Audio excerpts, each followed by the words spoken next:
জীবনে যে হরি বলে না সে হরি বলেছে, ওই জন্য জনম ধন্য হয়ে গেছে। কেমন?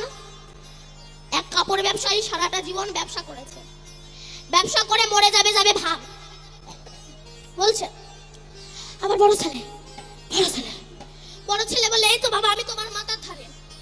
আমার মেজো ছেলে মেজো বলে ও বাবা আমি এই তো তোমার পাশে। আবার ছোট বলে এই তো বাবা আমি তোমার পায়ের ধারে। ওরে তোরা সব এখানে, তবে দোকানে কে? মরার সময়ও বলে দোকানে কে? তো ছেলেরা মনে মনে বলছে বাবা মরে যাবে ভাতটাও মরে না। তা এক ব্রাহ্মণকে ডেকে চন্দ্রায়ণ করে নেওয়া হোক। ব্রাহ্মণকে ডেকে এনেছে। সে বলছে বলো তো, হরে কৃষ্ণ কৃষ্ণ কৃষ্ণ হরে হরে, হরে রাম রাম রাম হরে হরে। ও তখন বলছে না বলবো না।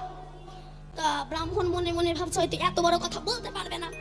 আচ্ছা বলো তো একবার নিতাই গৌর হরি বল।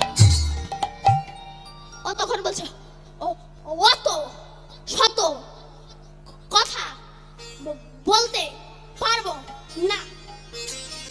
অত শত কথা বলতে পারবো না এটা বলতে পারলো, নিতাই গৌর হরি বলে এটা আর বলতে পারলো না। জগতে কিছু মানুষ আছে এরা মরার সময়ও হরি বলতে চায় না।